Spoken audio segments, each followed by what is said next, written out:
സലു കിച്ചണിലേക്ക് സ്വാഗതം. ഇന്നത്തെ 7:10 പ്രഭാതമാണ് ഈ കാണുന്നത്. ഇപ്പം കുറച്ച് ലേറ്റായിട്ടാണ് സൂര്യൻ ഉദിക്കുന്നത്. അപ്പം രാവിലെ തന്നെ ബ്രേക്ക്ഫാസ്റ്റിന് ഞങ്ങളുടെ ഒരു ബന്ധു കൂടി വരും എന്ന് പറഞ്ഞിട്ടുണ്ടായിരുന്നു.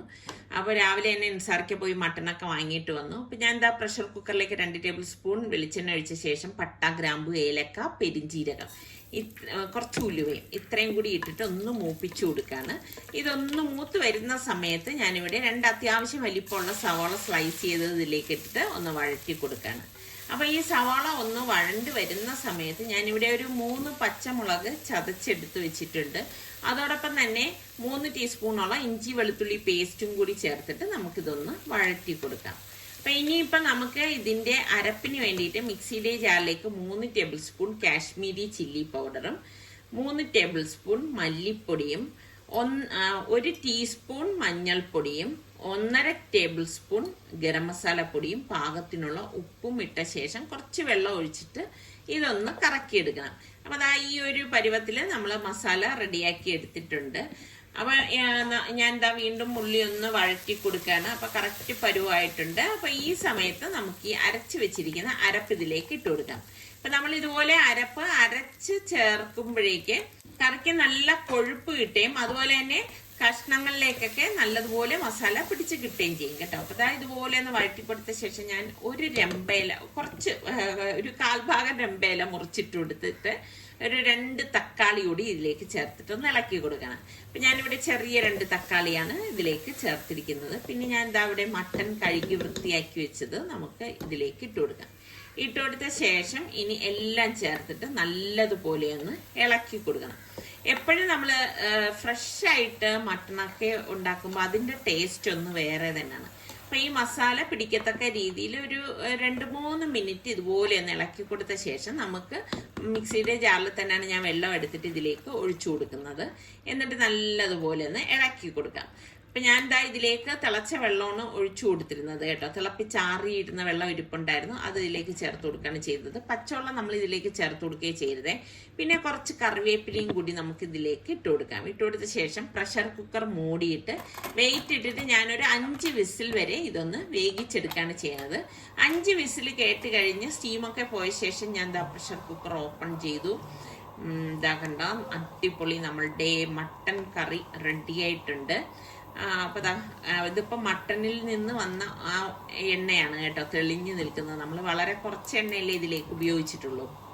അപ്പോൾ പലഹാരത്തിന് വേണ്ടി മിക്സിയുടെ ജാറിലേക്ക് ഞാൻ 250 ml കപ്പിലാണ് 1 കപ്പ് തേങ്ങ എടുത്തിട്ട് ഏകദേശം ഒരു 1/4 കപ്പോളം വെള്ളം ഒഴിച്ചിട്ട് ഇത് നന്നായിട്ടൊന്ന് അരച്ചെടുക്കണം കേട്ടോ. അപ്പോൾ നമ്മളുടെ തേങ്ങയുടെ അരപ്പ് ദാ റെഡി ആയിട്ടുണ്ട്. അപ്പോൾ ഞാനൊരു പാനിലേക്ക് ഇതുപോലെ വെള്ളം ഒഴിച്ചു കൊടുക്കുകയാണ്. ഞാൻ 250 ml കപ്പിൽ തന്നെ 2.25 കപ്പ് വെള്ളമാണ് ഒഴിച്ചു കൊടുത്തിരിക്കുന്നത്. എന്നിട്ട് പാകത്തിനുള്ള ഉപ്പും കൂടി ഇട്ട ശേഷം വെള്ളം തിള വരുന്ന ആ സമയത്ത് നമ്മൾ ഈ അരച്ച് വെച്ചിരിക്കുന്ന തേങ്ങയുടെ അരപ്പുണ്ടല്ലോ, ഞാൻ ഇതിലേക്ക് ഇതുപോലെ ഒന്ന് ഒഴിച്ചു കൊടുക്കും കേട്ടോ. ഇപ്പോൾ കോക്കനട്ട് മിൽക്ക് പൗഡർ വേണമെങ്കിലും ഉപയോഗിക്കാം, പക്ഷെ തേങ്ങ അരച്ചിട്ട് ഉപയോഗിക്കുന്നതാണ് നല്ല ടേസ്റ്റ് കിട്ടുന്നത് കേട്ടോ. അപ്പം ഞാൻ എന്താ നമ്മളുടെ വറുത്ത അരിപ്പൊടി ഞാൻ മെഷർ ചെയ്ത് ഒരു പാത്രത്തിലേക്ക് മാറ്റുവാണ്.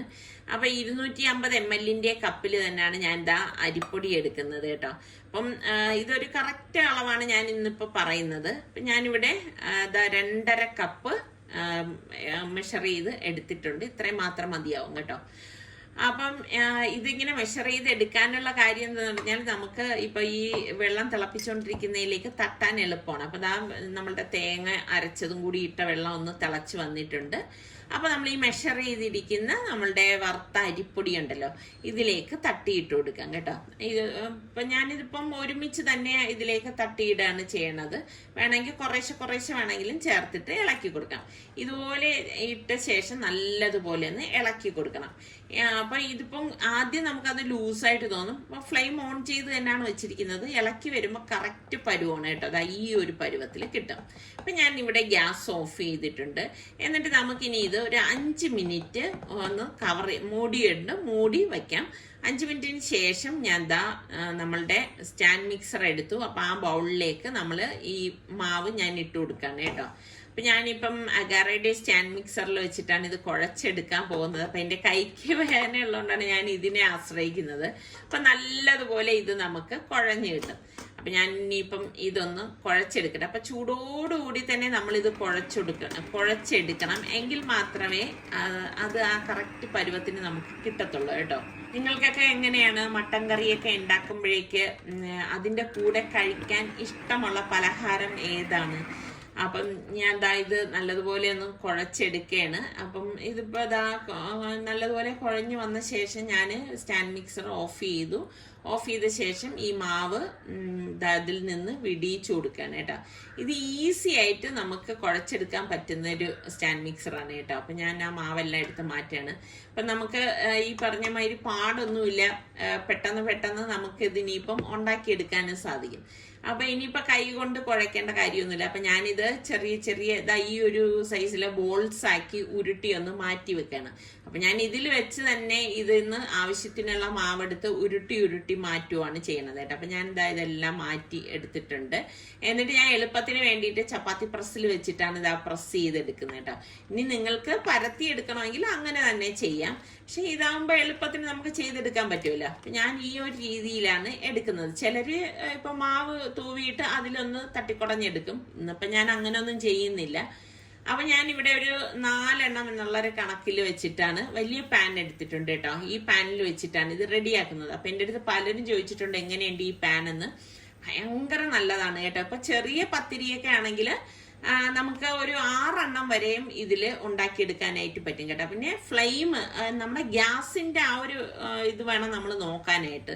അതിന്റെ ഫ്ലെയിം എല്ലായിടത്തും കിട്ടുന്നതാണെങ്കിൽ വളരെ നല്ലതാണ്. ഇപ്പൊ അംഗങ്ങളൊക്കെ കൂടുതലുള്ളവർക്ക് പെട്ടെന്ന് ജോലി ചെയ്ത് മാറാനായിട്ട് പറ്റും. കാരണം നമുക്ക് കുറേ നേരം നിന്ന് ചുടുന്നതിൽ നിന്നും 6 എണ്ണമൊക്കെ ഒറ്റയടിക്ക് നമുക്ക് ഒറ്റ പ്രാവശ്യം കൊണ്ട് തന്നെ ചുട്ടെടുക്കാനും പറ്റും. അങ്ങനെ ഇപ്പൊ നമ്മളുടെ തേങ്ങ ചേർത്ത പത്തിരി ഇവിടെ റെഡി ആയിട്ടുണ്ട്. ഇതിപ്പോൾ നോർമൽ പത്തിരിയേക്കാളും നല്ല ടേസ്റ്റാണ് കേട്ടോ ഈ ഒരു രീതിയിലുള്ള പത്തിരി. പിന്നെ നമ്മൾ ഒറട്ടി ഈ ഒരു രീതിയിൽ ഉണ്ടാക്കിയെടുക്കാറുണ്ടല്ലോ. അപ്പം നമ്മൾ കാസറോളിലേക്ക് ഇട്ട ശേഷം ഒന്ന് പരത്തി ഇട്ട് കൊടുക്കണം. അല്ലെങ്കിൽ എന്തെന്ന് വെച്ചാൽ ഇത് ഒട്ടിപ്പിടിക്കാനുള്ള സാധ്യത കൂടുതലാണ് കേട്ടോ. അപ്പം ഞാൻ ഇതിപ്പം ഇങ്ങനെ മൂടി വെക്കുന്നില്ല. ഇപ്പം എല്ലാം ഒന്ന് ചുട്ടെടുക്കുകയാണ് കേട്ടോ. ഇതുപോലെ ഞാനിവിടെ നിന്ന് പരത്തലും ചുടലും എല്ലാം ഒരേ സമയം തന്നെ ഒന്ന് ചെയ്തെടുക്കുകയാണ് ചെയ്യണത്. അങ്ങനെ ഇപ്പോൾ അതേ പത്തിരി ഞാനിങ്ങനെ ചുട്ടെടുത്തുകൊണ്ടിരിക്കുകയാണ്. അപ്പം കാസറോളിലേക്ക് ഞാൻ വെച്ചു. കണ്ട നല്ല സോഫ്റ്റ് ആയിട്ടുള്ള പത്തിരിയാണ് കേട്ടോ. ഇത് നല്ല ടേസ്റ്റാണ്. തേങ്ങാപ്പാലൊക്കെ കൂട്ടി കഴിക്കാനായിട്ട് അടിപൊളി ടേസ്റ്റാണ് കേട്ടോ. അപ്പം ഞാൻ പത്തിരി എല്ലാം റെഡിയായ ശേഷം മാത്രമേ ഞാനിപ്പം കാസറോള് അടച്ച് മാറ്റി വെക്കുന്നുള്ളൂ. അപ്പോഴേക്ക് ഞാൻ നോക്കിയപ്പോഴേക്കുണ്ട് ഇതിൻ്റെ തേങ്ങ തീർന്നു കേട്ടോ. പഞ്ചസാരയ്ക്ക് തേങ്ങയെല്ലാം ഒന്ന് പൊട്ടിച്ച് തരാനായിട്ട്. ശരിക്കും രാവിലെ ആയതുകൊണ്ട് തേങ്ങാ വെള്ളം കുടിക്കാൻ ഭയങ്കര ടേസ്റ്റാണ്. എത്ര പേർക്ക് ഇഷ്ടമുണ്ട് ഇതുപോലെ തേങ്ങാ വെള്ളം കുടിക്കാനായിട്ട്. എനിക്ക് ഭയങ്കര ഇഷ്ടമാണ് കേട്ടോ. പ്രത്യേകിച്ച് ഈ തേങ്ങ തിരികുന്ന സമയത്ത് ഞാൻ എപ്പോഴും പറയത്തില്ല, ഞാൻ കുറച്ച് കൂടുതൽ തേങ്ങ എടുത്തിട്ടാണ് ചിരകി ഫ്രീസറിലേക്ക് വെക്കണത് കേട്ടോ. അത് വർഷങ്ങളായിട്ട് അങ്ങനെ തന്നെയാണ് ചെയ്യണത്. ഇപ്പോഴും ആ ശീലം തന്നെയാണ് തുടരുന്നത്. അങ്ങനെ ഇപ്പം എനിക്ക് അത്യാവശ്യം വേണ്ട തേങ്ങ ആദ്യം ഞാനൊന്ന് ചിരകി എടുക്കുകയാണ്. അപ്പം ഞാനിപ്പം ഈ ഒരു ഇതിലാണ് തേങ്ങ ചിരകി എടുക്കുന്നത് കേട്ടോ. അപ്പം ഇതാകുമ്പോഴേക്ക് നമുക്ക് പെട്ടെന്ന് ചിരകി കിട്ടുമല്ലോ എന്ന് കരുതിയിട്ടാണ് ഞാൻ ഈ സംഭവം വാങ്ങിയത്. കാരണം എനിക്ക് കൈക്ക് നല്ല വേദന ഉണ്ടായിരുന്നല്ലോ. അപ്പൊ ആ സമയത്ത് എനിക്കിങ്ങനെ തേങ്ങ ചിരകി കഴിയുമ്പോഴൊക്കെ എൻ്റെ കൈക്ക് ഭയങ്കര പെയിൻ ആയിരുന്നു കേട്ടോ. കാരണം ഒരു കൈക്ക് നമ്മൾ ഈ സ്ട്രെയിൻ കൊടുക്കുന്നത് കൊണ്ടായിരിക്കാം അങ്ങനെ പെയിനൊക്കെ ഉണ്ടായിരുന്നത്. അങ്ങനെയാണ് ഞാൻ എനിക്കൊരു തേങ്ങ ചിരകണ മെഷീൻ വേണം എന്ന് പറഞ്ഞിട്ട് ഞാൻ ഇവിടെ ഒക്കെ നോക്കി വാങ്ങിയത്. അപ്പൊ എൻ്റെ അടുത്ത് കുറേ പേര് ചോദിച്ചിട്ടുണ്ടായിരുന്നു ഇതിന്റെ ഡീറ്റെയിൽസും കാര്യങ്ങളും ഒക്കെ ഒന്ന് പറയാവുന്നുള്ളത്. അപ്പൊ ഞാന് കുറെ പേർക്ക് മറുപടി കൊടുത്തു. കാരണം എന്ന് പറഞ്ഞു കഴിഞ്ഞാൽ ശരിക്കും പറഞ്ഞാൽ ഈ തേങ്ങ ചിരകണ മെഷീൻ ഇങ്ങനെ ചിരകുന്നതല്ല കേട്ടോ. അത് തിരിച്ചു വെച്ചിട്ടാണ് ചിരകണത്. അപ്പൊ അത് എനിക്ക് ഭയങ്കര ഡേഞ്ചർ ആയിട്ട് തോന്നി. അപ്പൊ ഞാനിത് മറിച്ച് വെച്ചിട്ടാണ് ചിരകണത്. അപ്പൊ ഇതിന്റെ കാര്യം ഞാൻ പറയാം. അപ്പൊ ഞാൻ പെട്ടെന്ന് ഇതിന് വേണ്ട ചമ്മന്തി റെഡിയാക്കാൻ വേണ്ടി മിക്സിയുടെ ജാറിലേക്ക് കുറച്ച് തേങ്ങ ഇട്ട് കൊടുക്കാണ്. എന്നിട്ട് നമ്മുടെ കൊച്ചുള്ളി ഉണ്ടല്ലോ, ആ കൊച്ചുള്ളി ഒരു 2-3 എണ്ണം ഇതുപോലെ ഒന്ന് കട്ട് ചെയ്തിട്ട് കൊടുക്കും. എന്നിട്ട് നമ്മുടെ ചെറിയ ജീരകം 1/2 ടീസ്പൂണോളം ഇട്ട ശേഷം Kashmiri chilli powder 1/4 teaspoon spoon ഇട്ടിട്ട് പാകത്തിനുള്ള ഉപ്പും ഇട്ടിട്ട് ഇതിനെ ഒന്ന് കറക്കിയെടുക്കും. അപ്പോൾ എരിവിൻ്റെ പാകത്തിന് നിങ്ങൾ മുളക് പൊടി ചേർത്ത് കൊടുത്താൽ മതി. ഈ കാശ്മീരി ചില്ലി ആകുമ്പോൾ അധികം എരിവൊന്നും ഉണ്ടാവത്തില്ല. എന്നിട്ട് ഇതാ ഇതുപോലെ സൈഡിൽ നിന്ന് ഞാനൊന്ന് ഒതുക്കിയെടുക്കുകയാണ്. അപ്പോൾ ഒരുപാട് ഇത് അരയണ്ട കേട്ടോ, വീണ്ടും ഞാനൊന്ന് കറക്കിയെടുക്കുകയാണ് ചെയ്യുന്നത് കേട്ടോ. അപ്പം ഇങ്ങനെ ഈ തരിതരിപ്പായിട്ട് ഇരിക്കുന്ന ആ ഒരു പരുവത്തിൽ നമ്മൾ ഓഫ് ചെയ്തെടുക്കണം. എന്നിട്ട് ചട്ടിയിലേക്ക് വെളിച്ചെണ്ണയാണ് ഒഴിച്ചു കൊടുക്കുന്നത്. വെളിച്ചെണ്ണ ചൂടാവുമ്പോഴേക്കും നമുക്ക് കടുകിട്ട് പൊട്ടിച്ചു കൊടുക്കാം. കടുക് പൊട്ടിയ ശേഷം ഇതിലേക്ക് നമ്മൾ വറ്റൽമുളകും കറിവേപ്പിലയും കൂടി ഇട്ട് കൊടുക്കണം.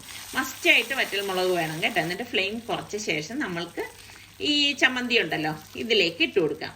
ഇട്ട് കൊടുത്തിട്ട് ഇനിയിപ്പം ഇത് നല്ലതുപോലെ ഒന്ന് ഇളക്കി നമ്മൾ ചൂടാക്കി എടുക്കണം. അപ്പം ഇത് അടിക്ക് പിടിക്കാനും പാടില്ല, കരിയാനൊന്നും പാടില്ല. നല്ല ഒരു തേങ്ങയുടെ ഒരു മൂത്ത മണം വരും കേട്ടോ. ആ ഒരു പരുവത്തിലാണ് നമ്മളിത് ഗ്യാസ് ഓഫ് ചെയ്ത് മാറ്റണത്. അപ്പൊ ഈ പത്തിരിയും ഈ ഒരു ചമ്മന്തിയും അടിപൊളി കോമ്പിനേഷനാണ് കേട്ടോ. അപ്പൊ നിസാർക്കാക്ക് വേണ്ടിയിട്ടാണ് ഞാൻ മട്ടൻ കറിക്കൊപ്പം തന്നെ ഈ ഒരു ചമ്മന്തി തയ്യാറാക്കിയത്.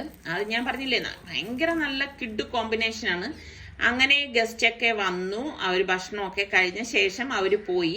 അപ്പോൾ പോയിട്ടാണ് ഞാൻ കുറച്ച് നേരം ഞാൻ ഇവിടെ ഇരുന്ന് ഇങ്ങനെയൊക്കെയുള്ള കാഴ്ചകളൊക്കെ ഞാൻ എന്ത് കാഴ്ച കണ്ടാലും ഞാൻ ഒന്നും വിടാറില്ല കേട്ടോ. കണ്ട് ആസ്വദിച്ച ശേഷമാണ് പിന്നെ ഞാൻ കിച്ചണിലേക്ക് വന്നത്. ഞാൻ പറഞ്ഞില്ലേ, തേങ്ങ കുറച്ചല്ലേ ചിരകിയുള്ളൂ, അപ്പോൾ ബാക്കി ഇവിടെ ചിരകാനുണ്ടായിരുന്നു. അപ്പം കണ്ട ഇതിൻ്റെ ഈ മെഷീൻ്റെ കാല് കണ്ടോ, അത് നൂത്ത് വയ്ക്കുമ്പോൾ അത് സൈഡിൽ വെച്ച് തിരികണ മെഷീനായിരുന്നു. പക്ഷേ ഞാനത് നിങ്ങൾക്ക് സപ്പോർട്ട് ചെയ്യത്തില്ല കേട്ടോ. കാര്യം അത് വേണ്ട. എൻ്റെ അടുത്ത് ഒരുപാട് പേര് ചോദിച്ചിട്ടുണ്ട്. ഞാൻ വാങ്ങിയത് കൊണ്ട് എനിക്ക് പിന്നെ ഉപയോഗിക്കാതിരിക്കാൻ നിവർത്തിയില്ലല്ലോ. അങ്ങനെ ഞാൻ ഉപയോഗിക്കുന്നതിൽ ഭയങ്കര ഡേഞ്ചറാണ് കേട്ടോ ഇത്. കാരണം ഇതിൻ്റെ പവറുള്ള മോട്ടറാണ്. അപ്പൊ അതുകൊണ്ട് തന്നെ നല്ല സ്പീഡിൽ കറങ്ങും. എനിക്ക് തന്നെ ഭയം തോന്നും ചില സമയം. അപ്പൊ ഞാൻ വിചാരിക്കും ഇനി ഇത് ഉപയോഗിക്കണ്ടെന്നൊക്കെ വിചാരിക്കുന്നുണ്ട്. അപ്പൊ എൻ്റെ അടുത്ത് കുറെ പേര് പറഞ്ഞിട്ട് ഇങ്ങനത്തതല്ലാത്ത മെഷീൻ ഒരുപാട് ഇപ്പം ഏതോ പ്രീതി അങ്ങനെ കുറെ കമ്പനിയുടെ ഒക്കെ ഉണ്ടെന്നൊക്കെ ഇങ്ങനെ പറയുന്നുണ്ട്. എനിക്ക് അതിനെക്കുറിച്ച് കൂടുതൽ അറിയത്തില്ല. പിന്നെ ഇത് ഞാൻ വാങ്ങി പോയില്ലേന്ന് കരുതി ഉപയോഗിച്ചാണ്. അപ്പൊ നിങ്ങൾ ആരും ഇത് വാങ്ങിക്കണം എന്ന് ഞാൻ പറയത്തില്ല കേട്ടോ. കാരണം അത് ഡേഞ്ചർ തന്നെയാണ്. എന്നെ കൊണ്ട് പറ്റുന്നില്ല, അതുകൊണ്ടാണ് ഞാൻ അങ്ങനെ പറയുന്നത് കേട്ടോ. അപ്പൊ ഞാൻ ഈ പാത്രങ്ങളൊക്കെ കഴുകാനുണ്ടായിരുന്നു. ഈ ഉണ്ടാക്കിയ പാത്രങ്ങളൊക്കെ കൈയോടെയൊക്കെ ഒന്ന് കഴുകി വെച്ച് കഴിഞ്ഞാൽ അത്രയും ജോലി ഒന്ന് ഒതുങ്ങുമല്ലോ. നമ്മൾ പെണ്ണുങ്ങൾക്കൊക്കെ ഏറ്റവും കൂടുതൽ ജോലിയായിട്ട് തോന്നുന്നത് ഈ പാത്രം കഴുകൽ തന്നെയാണ് അല്ലേ. കാരണം ഓരോ പ്രാവശ്യം ഫുഡ് ഉണ്ടാക്കുന്നതിനോട് അത്ര നമുക്കൊന്നും വലിയ തലവേദന ഉണ്ടെന്ന് എനിക്ക് തോന്നുന്നില്ല. ഇനി അത് എൻ്റെ ഒരു കാഴ്ചപ്പാടാണോന്ന് അറിയത്തില്ല. നിങ്ങൾക്ക് ശരിയെന്ന് തോന്നുന്നത് എൻ്റെ അഭിപ്രായം നിങ്ങൾക്ക് പറയാം. അപ്പം ഈ ഫുഡെല്ലാം ഉണ്ടാക്കി എല്ലാവരും കഴിച്ച് കഴിഞ്ഞ ശേഷമുള്ള ഇതുപോലെയുള്ള പാത്രങ്ങൾ കഴുകലാണ് ഏറ്റവും വലിയൊരു പണി. അപ്പം ഞാൻ എങ്ങനെയാണെന്ന് വെച്ചാൽ ഈ ഉണ്ടാക്കുന്ന ടൈമിൽ തന്നെ ഈ ഗ്യാപ്പ് കിട്ടുമ്പോൾ വന്ന് കഴുകുകയാണ് ചെയ്യുന്നത്. പക്ഷെ ഈ ഗസ്റ്റൊക്കെ വരുന്ന ടൈമിൽ നമുക്ക് അങ്ങനെ പറ്റത്തില്ലല്ലോ. അപ്പം എത്രയും പെട്ടെന്ന് അവർക്ക് ഭക്ഷണം കൊടുക്കണം എന്നൊക്കെയുള്ള ആ ഒരു ചിന്ത ഉള്ളത് കൊണ്ട് ആ സമയത്ത് ഞാൻ കഴുകാൻ നിൽക്കത്തില്ല, ഇതുപോലെ അങ്ങ് ഇട്ടേക്കും കേട്ടോ. എന്നിട്ട് ഇപ്പം ഇവർ പോയ ശേഷമാണ് അതാ ഈ പാത്രം എല്ലാം കഴിയുമ്പോൾ സത്യം പറഞ്ഞ ഭയങ്കര സമാധാനമാണ് കേട്ടോ. സമാധാനത്തെ അത് വളരെ കുറച്ച് നേരത്തേക്ക് മാത്രമേ ഉണ്ടാവത്തുള്ളൂ. കാര്യം എന്ന് പറഞ്ഞു കഴിഞ്ഞാൽ പിന്നെ ഞാൻ പിന്നെ ഓരോ പ്രാവശ്യം പാത്രം കഴുകുമ്പോഴും നമ്മൾ ഈ സിങ്ക് ഒന്ന് കഴുകി വെക്കണം കേട്ടോ. കാരണം സിങ്കിന്റെ അകത്തൊക്കെ അഴുക്കുകൾ ഉണ്ടാവും. അപ്പം ഇനിയിപ്പോൾ കുറച്ച് കഴിയുമ്പോഴേക്കും ലഞ്ചിനുള്ള പ്രിപ്പറേഷനായി. അപ്പം ലഞ്ചിന്റെ കുറേ പാത്രങ്ങൾ വരും. ചുരുക്കം പറഞ്ഞാൽ രാവിലെ മുതൽ ചായ ഇടുന്നത് മുതൽ രാത്രി കിടക്കുന്നത് വരെയും റെസ്റ്റ് ഇല്ലാത്ത പണി ഏതാണെന്ന് ചോദിച്ചാൽ പാത്രം കഴുകൽ തന്നെയാണ്. ശരിയല്ലേ ഞാൻ പറഞ്ഞത്? അങ്ങനെ രാവിലത്തെ ആ ഒരു മഹാമേളമൊക്കെ കഴിഞ്ഞ് സിങ്കൊക്കെ ഒന്ന് വൃത്തിയായിട്ട് ഇരിക്കുമ്പോഴേക്ക് ഭയങ്കര സന്തോഷമാണ് കേട്ടോ. അത് കഴിഞ്ഞപ്പോഴേക്കും ഇന്നലെ ഞാൻ കാണിച്ചില്ലേ നമ്മളുടെ ഇഞ്ചി വെളുത്തുള്ളി പേസ്റ്റ് ഫ്രീസറിൽ സെറ്റ് ചെയ്യാൻ വെച്ചത്. അപ്പം ഞാനത് പുറത്തേക്ക് എടുത്തു. അപ്പൊ അതിനിയിപ്പം ഒന്ന് കട്ട് ചെയ്ത് വെക്കണം. ഇത് കണ്ട, ഇതും നമ്മൾ ഇതുപോലെ നമ്മളുടെ സൗകര്യത്തിനനുസരിച്ച് ചെറുതായിട്ട് കട്ട് ചെയ്യണം. അപ്പൊ കട്ട് ചെയ്യാൻ എളുപ്പത്തിന് വേണ്ടിയിട്ട് ഞാൻ സെന്റർ നോക്കി ആദ്യം ഒന്ന് കട്ട് ചെയ്തെടുക്കുകയാണ്. അപ്പൊ ഞാനിത് ചെറിയ ചെറിയ ക്യൂബ്സ് ആയിട്ടാണ് കട്ട് ചെയ്തെടുക്കാനായിട്ട് പോകുന്നത്. അപ്പൊ ഇതിപ്പോ കുറേ നാളത്തേക്ക് വരും കേട്ടോ. ഇതിപ്പോ ഈ കാണുന്നത് പോലെയല്ല, അത്യാവശ്യം നല്ല വലിപ്പമുള്ള പാത്രത്തിലാണ് ഞാനിത് സെറ്റാക്കാനായിട്ട് വെച്ചത്. അപ്പൊ സൗകര്യത്തിന് വേണ്ടിയിട്ട് ഒരു പീസ് മാറ്റി വെച്ച ശേഷം ഞാൻ ബാക്കിയുള്ളത് ഈ ഒരു അളവിൽ കട്ട് ചെയ്തെടുക്കുകയാണ് കേട്ടോ. അപ്പൊ അപ്പൊ ഇതാക്കി കഴിഞ്ഞാല് ഇതും എനിക്ക് വളരെ ആശ്വാസമുള്ള കാര്യമാണ് കേട്ടോ.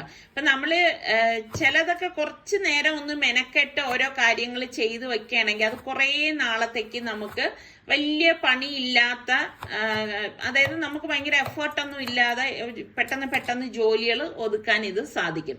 അപ്പൊ ഈ ഒരു സൈസിലാണ് ഞാൻ കട്ട് ചെയ്തെടുക്കുന്നത് കേട്ടോ. അപ്പം ഇത് ഇപ്പൊ ഈ ഇഞ്ചി വെളുത്തുള്ളി പേസ്റ്റ് ഉണ്ടാക്കുന്നതൊക്കെ ഞാൻ വർഷങ്ങളായിട്ട് ഞാൻ ചെയ്യുന്ന ഒരു രീതിയാണ് കേട്ടോ. ഇതുപോലെ സിപ്ലോ കവറിലാക്കിയിട്ട് ഫ്രീസറിൽ സൂക്ഷിക്കുകയാണ് ചെയ്യണത്. ഇപ്പോൾ ഒറ്റ കവറിൽ മാത്രമായിട്ട് വെക്കത്തില്ല, 2 or 3 കവറിൽ ഇതുപോലെ ഒന്ന് ആക്കി വെക്കും. അങ്ങനെ വയ്ക്കുമ്പോഴേക്കും നമുക്ക് സൗകര്യമായിരിക്കും. അപ്പൊ ഞാൻ ബാക്കി പീസും കൂടി ഇതുപോലെ എടുത്തു. നമ്മളിപ്പം കട്ട് ചെയ്തതുപോലെ തന്നെ ചെറിയ ചെറിയ പീസാക്കി ഞാൻ അങ്ങ് കട്ട് ചെയ്തെടുക്കുകയാണ് ചെയ്യണത്. പക്ഷെ എല്ലാ കാര്യത്തിനും നമുക്ക് ഇഞ്ചി വെളുത്തുള്ളി പേസ്റ്റ് ആവശ്യമില്ല. ചിലതിനൊക്കെ നമുക്ക് ഫ്രഷ് ആയിട്ട് ചതച്ച് ചേർക്കണം. അങ്ങനെയുള്ള കറിയൊക്കെ ഞാൻ ഇത് എടുക്കത്തില്ല. ഫ്രഷ് ആയിട്ട് ഇഞ്ചി പൊളിച്ച് അത് ചതച്ചെടുക്കത്തേ ഉള്ളൂ. പിന്നെ ഞാനിങ്ങനെ കുപ്പിയിലാക്കി ഫ്രിഡ്ജിൽ വെക്കുന്ന അങ്ങനെ ഒരു ഏർപ്പാട് അങ്ങനെ ചെയ്യാറില്ല കേട്ടോ. കാരണം അത് കുറച്ച് നാളല്ലേ, കുറച്ച് ദിവസമേ അത് കേടാകാതൊക്കെ ഇരിക്കത്തുള്ളൂ. അപ്പൊ അത് കഴിയുമ്പോഴേക്കും അതും കേടായി തുടങ്ങും. ഇതാവുമ്പോ അങ്ങനെയല്ല, ഇത് കുറേ നാളത്തേക്ക് ഇരിക്കും. അപ്പൊ ഇതിനിടയിൽ ലഞ്ച് ഉണ്ടാക്കലുണ്ടായിരുന്നു, പിന്നെ ചായ കുടിച്ചു. ഇതിപ്പോ വൈകുന്നേരമാണ് കേട്ടോ. അപ്പം ഇവിടെ ഞാൻ സ്വീറ്റ് കോൺ വാങ്ങിച്ചിട്ടുണ്ടായിരുന്നു. സ്വീറ്റ് കോൺ തന്നെ ആണോ പറയുന്നത്, കോൺ വാങ്ങിയിട്ടുണ്ടായിരുന്നു. അപ്പൊ ഇവിടെ മോൾക്ക് ഭയങ്കര ഇഷ്ടമാണ് ഈ കോൺ. മോൾക്കെന്നല്ല, ഇവിടെ ഞങ്ങൾക്ക് എല്ലാവർക്കും ഇഷ്ടം തന്നെയാണ്. അപ്പൊ ഞാൻ വിചാരിച്ചു ശരി എന്നാ ഇതിപ്പോ പുഴുങ്ങിയിട്ട് എടുത്ത് കഴിക്കാം. ബാക്കിലിരിക്കുന്ന കുപ്പി മാങ്ങ കണ്ടോ, അത് ഞാൻ ഇട്ട വെട്ടുമാങ്ങയാണ്. കഴിഞ്ഞ വീഡിയോയിൽ ഞാൻ കാണിച്ചിട്ടുണ്ടായിരുന്നല്ലോ, നിങ്ങൾ ഓർക്കുന്നോ? അപ്പൊ ഞാൻ പ്രഷർ കുക്കറിലേക്ക് കുറച്ച് വെള്ളം ഒഴിച്ച് ഉപ്പിട്ട ശേഷം നമ്മളുടെ കോൺ നന്നായിട്ടൊന്ന് കഴുകിയിട്ട് ഇതിലേക്ക് വെച്ചു കൊടുക്കാണ്. വെച്ചു കൊടുത്തിട്ട് നമുക്കിനിയിപ്പം പ്രഷർ കുക്കർ മൂടി വെയിറ്റ് ഇട്ടിട്ട്, ഞാനാണെങ്കിൽ ഒരു 8-10 വിസിലങ്ങ് കേൾപ്പിക്കും കേട്ടോ. അപ്പൊ നന്നായിട്ട് അത് വെന്ത് കിട്ടും. അപ്പൊ പിന്നെ നമ്മൾക്ക് അത് വേഗിക്കേണ്ട കാര്യമൊന്നുമില്ല, നല്ല സൂപ്പറായിട്ട് എടുത്ത് കഴിക്കാനായിട്ട് പറ്റും. ഇത് തന്നെ ചിലര് ബട്ടറൊക്കെ തേച്ച് നല്ല മുളക് പൊടിയൊക്കെ വെതറി കഴിക്കുന്നവരും ഉണ്ട്, നാരങ്ങ നീരൊക്കെ പിഴിഞ്ഞ്. ഞാൻ അങ്ങനെയും എടുത്ത് കൊടുക്കാറുണ്ട്. പക്ഷെ ഇവർക്കൊക്കെ ഈ ഒരു സമയമായതുകൊണ്ട് ഇങ്ങനെ തന്നെ കഴിച്ചാൽ മതി എന്ന് പറഞ്ഞു. അപ്പൊ പിന്നെ ഞാനിതാ ഇത് ഇപ്പൊ എടുക്കുകയാണ്. ഇതുപോലെ കോൺ ഇഷ്ടമുള്ള എത്ര പേരുണ്ട്? ഇപ്പം സീസൺ ആണെന്ന് തോന്നുന്നു കേട്ടോ. അങ്ങനെ നമ്മളുടെ പുതിയ അതിഥി വന്നിരിക്കുന്നത് കണ്ടോ. ഇപ്പൊ 2-3 ദിവസമായിട്ട് ഇവിടെ ചുറ്റിപ്പറ്റി നിൽക്കുകയാണ് കേട്ടോ. അതിന് ഒരേ മിനുക്കുമണി തന്നെയാണ് കണ്ടോ. കോൺ ഇങ്ങനെ കാണുമ്പോ തന്നെ നല്ല രസമുണ്ട് അല്ലേ.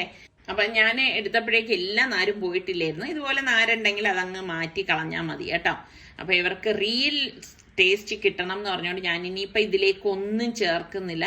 ഇതുപോലെ എടുത്ത് എല്ലാവർക്കും സെർവ് ചെയ്യാൻ പോവാണ്. അപ്പൊ ഇതൊക്കെ തന്നെയാണ് നമ്മളുടെ ഇന്നത്തെ വിശേഷങ്ങൾ എന്ന് പറയുന്നത്. അപ്പൊ നിങ്ങൾക്ക് ഇഷ്ടപ്പെട്ടെങ്കിൽ ഒന്ന് ലൈക്ക് ചെയ്യാൻ മറന്നു വരുത് കേട്ടോ. അതുപോലെ സബ്സ്ക്രൈബ് ചെയ്യാത്തവരുണ്ടെങ്കിൽ ഒന്ന് സബ്സ്ക്രൈബ് ചെയ്യാൻ വേണേ. അപ്പൊ നമുക്കിനി അടുത്ത് നല്ല റെസിപ്പിയോ അടിപൊളി വ്ളോഗുമായിട്ടൊക്കെ കാണാം. അതുവരയ്ക്കും എല്ലാവർക്കും ബൈ ബൈ.